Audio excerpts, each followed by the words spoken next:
il arrête.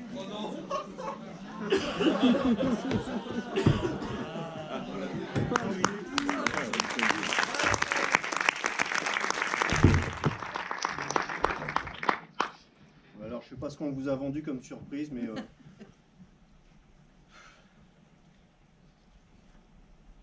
cas, merci de m'accueillir ce soir. Je suis là sur les conseils de mon médecin. Il m'a dit que ça peut m'aider à aller mieux. Mon médecin, c'est le spécialiste mondial du SPTC-TC. Le syndrome post-traumatique des comédiens détresse crâne. Non, on n'est pas là pour rire. Hein. Ouais, vraisemblablement, je souffre de ce SPTC-TC à un stade assez sévère. Et une des étapes de la guérison consiste à venir partager mon expérience avec une assemblée de comédiens. Et de gens normaux. Hein. De gens normaux.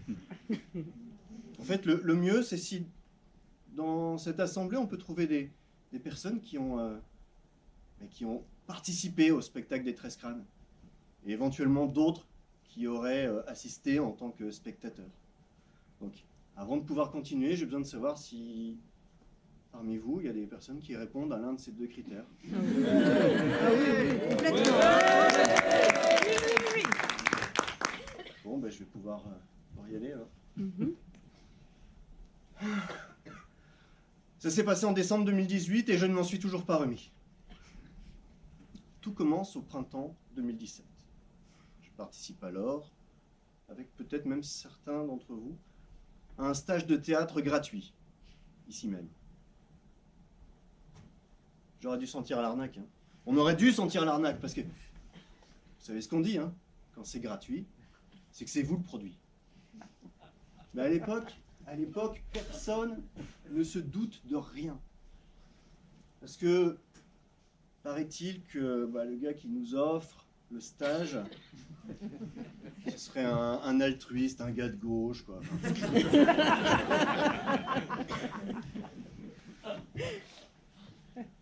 Temps pleuve, un gars de gauche.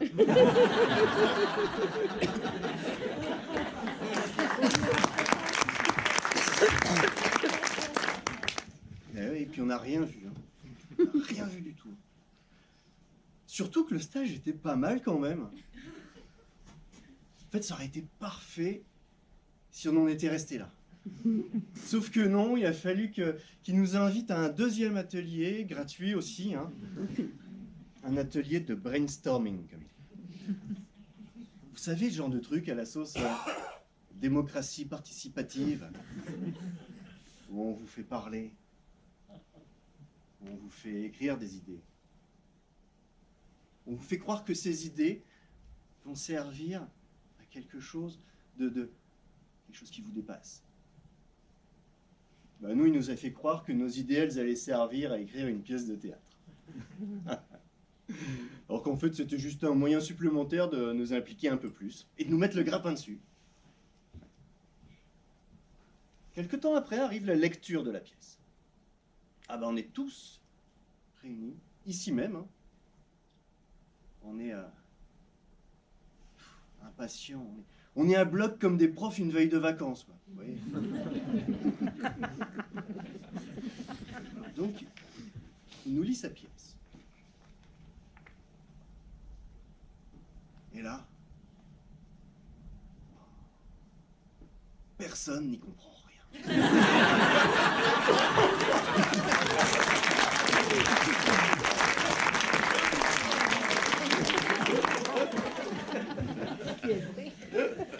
Ouais, mais on sort tous de là en disant des trucs du genre « Oh, dis donc, t'as vu ce qu'il a réussi à faire avec nos idées ?» Waouh, c'est top. Oh ouais. Oui, toute la symbolique. Attends, non. Toutes les symboliques. Ouais, parce qu'il y a plein de niveaux de lecture. Hein. Ouais. Non, mais il est fort, hein. Ouais. Il est fort, ce Van der Saren. Ouais. Si je participe. Tu me demandes si je participe. Of course, quoi, c'est obligé, c'est obligé.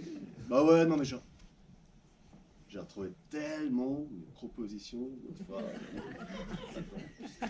C'est obligé, c'est obligé. Pas faire autrement. Ouais, parce que vous voyez comment c'est pernicieux, hein.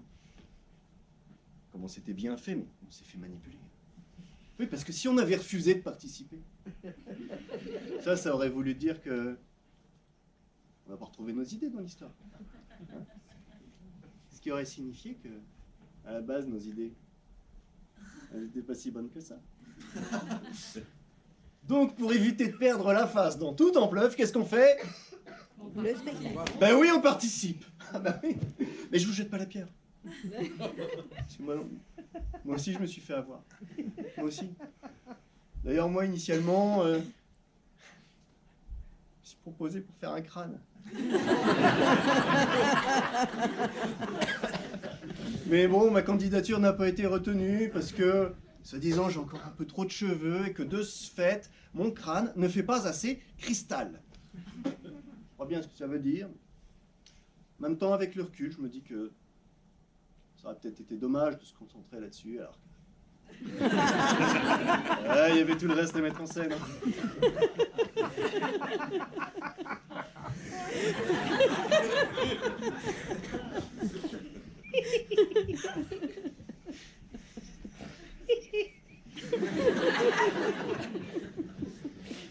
Et donc, je me mets à chercher un rôle qui me convienne, un rôle que j'ai envie de défendre. Oui. Donc je cherche le rôle d'un homme, jeune, sportif, charismatique, très beau. Oui, un rôle dans lequel je me sens convaincant et crédible. Hein. Et je trouve le rôle de ce soldat. Jeune, sportif, charismatique, très beau. Très nazi. Ouais, je sais ce que vous pensez, mais moi je me dis que ça pouvait être une forme d'hommage à mon grand-père qui est mort à Dachau en 1943. Oui, papy s'est brisé la nuque en tombant d'un mirador, un accident bête. Oh, et surtout, moi, ce qui me plaisait dans cette scène-là, c'était la présence d'enfants. Bah, parce que moi, j'adore les enfants. Les miens. Ouais, parce que, ceux des autres, ouais, j'ai un peu de mal. Ça court partout, ça fait du bruit, ça touche au truc, ça tient pas en place, les gamins, quoi. Je supporte pas les gosses des autres. Et donc, quand je lis que les soldats nazis débarquent dans un théâtre rempli de petits-enfants juifs, je me dis que c'est l'occasion rêvée de se défouler un bon coup, sans que les parents n'aient rien à dire. Bon, surtout qu'il y a bien les 3/4 des parents qui n'en auraient rien su. Parce que le samedi matin, ils préfèrent déposer leur mioche à la garderie des 13 crânes et être tranquilles à aller faire leurs courses à Hauteur à Davelin. Hein. J'ai été doublement déçu. Oui, doublement, oui, parce que de une, on n'a pas eu du tout le droit de frapper les gamins. Bon, allez, je vous le dis comme ça. Un ou deux en passant. En tout cas, rien de bien exaltant. Et rien à l'auteur de mes espérances. Puis, de deux, j'allais voir mes compagnons de régiment.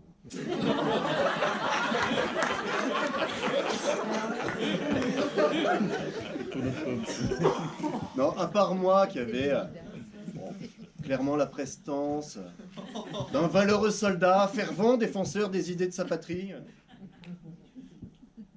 Oui, madame? Oui. Oui, une saloperie de nazi, oui, si vous voulez. Oui.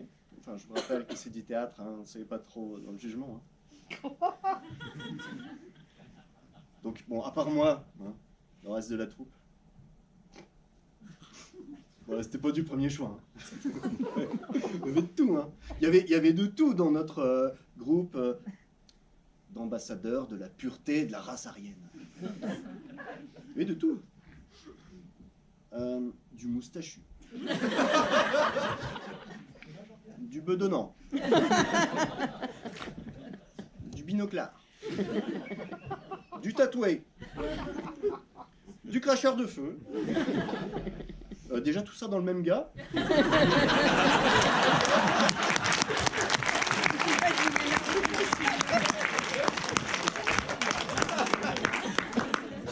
Et puis de l'adolescent attardé de 2,15 m. Il y avait même un homo qui brasse de la bière dans son garage.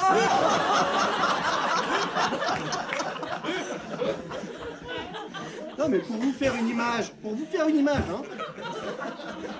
Vous vous souvenez du film La Rafle ou La Liste de Schindler? Ouais.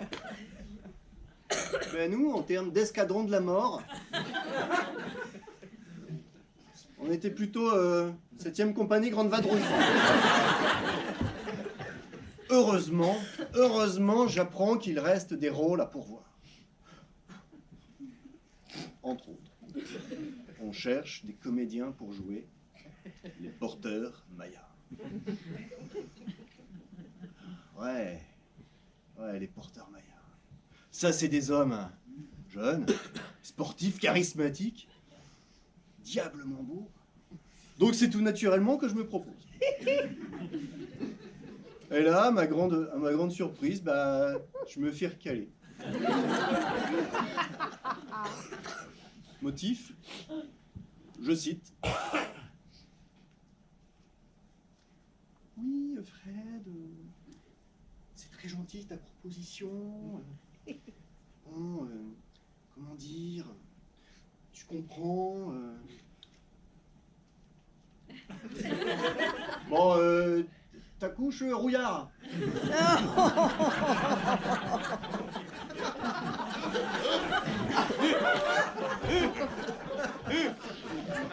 Fred,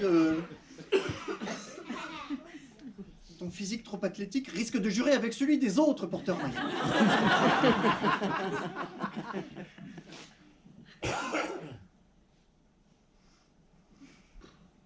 Ça vous fait peut-être rire, hein, mais moi, à ce moment-là, je suis effondré. Effondré. Et donc, il y a l'autre qui, pour me consoler... Oui, alors, en fait, si tu veux, c'est peut-être un mal pour un bien, parce que, en fait, on est à la recherche de comédiens avec ton talent, Frangère.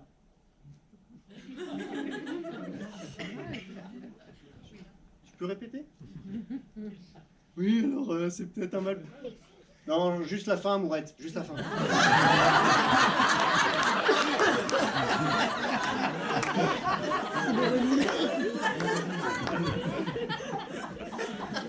Ouais, on cherche des comédiens avec ton talent pour jouer les arbres.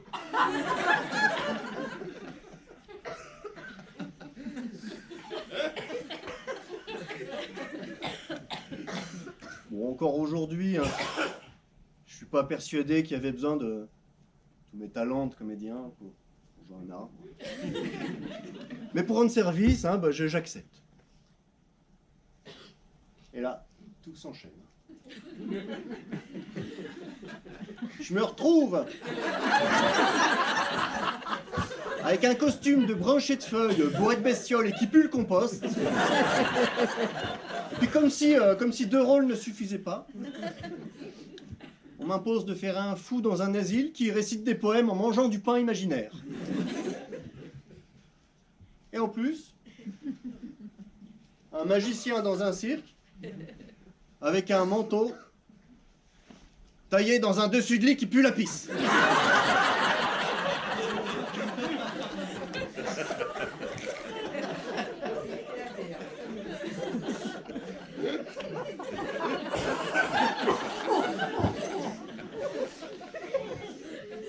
C'est là que nerveusement ça devient ingérable. 4 rôles, 4 répétitions par semaine. Hein.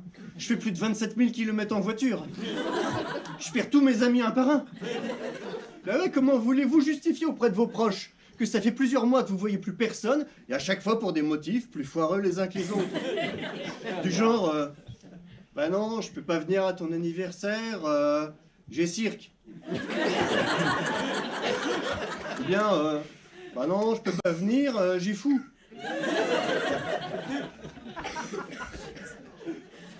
Enfin, le prétexte le plus improbable, c'était quand même, je peux pas venir, j'ai arbre.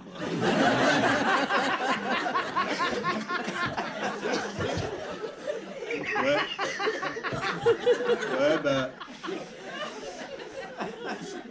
Ouais, mais celui-là, il a achevé mes dernières relations sociales.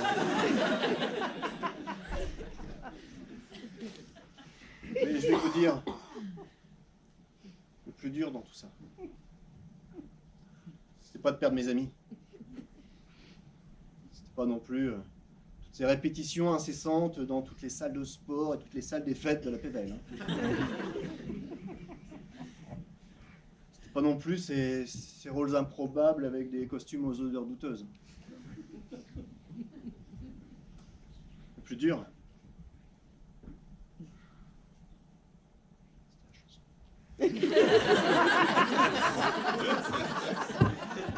c'était la chanson. Ouais, cette chanson, elle reste en tête. Hein. On s'endort avec, on se réveille avec. Hein. Moi, encore aujourd'hui, j'arrive plus à fredonner autre chose que l'air du tabouret de la dernière chanson. Quoi encore, madame? Si, c'est tabouret. Non? Cabaret. Ah. Ouais, c'est mieux en fait. J'ai refait alors. Bon. Donc moi encore aujourd'hui, j'arrive plus à fredonner autre chose que l'air du cabaret de la déshérence. Non. Oh merde, hein. Non mais à un tel point que c'est grave, hein. C'est que moi qui suis né dans le Nord, qui ai grandi avec les chansons ch'tis, j'arrive plus à les chanter normalement.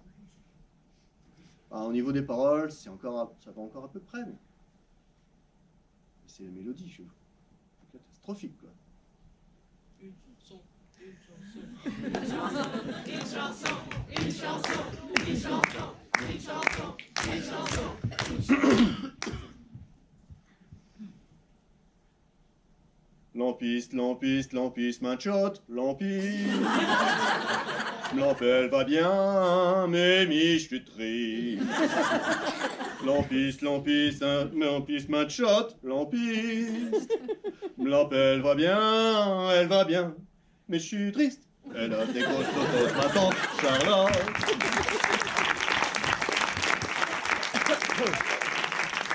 Un gros cigare, mon oncle Édouard.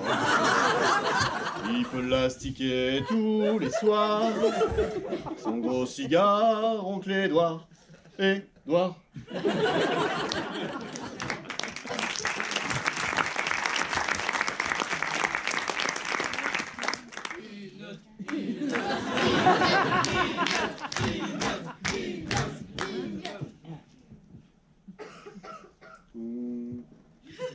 Touche tes kipis, si tiens ce birou, tiens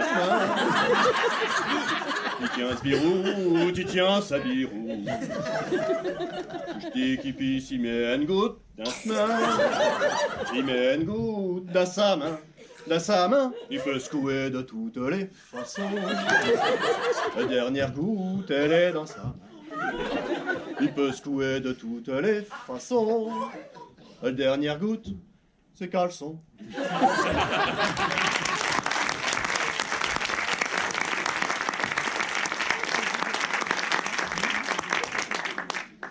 L'avion, ça fait lever. Non, c'est bon, c'est tout. Je crois qu'on a bien compris l'étendue des dégâts. Hein?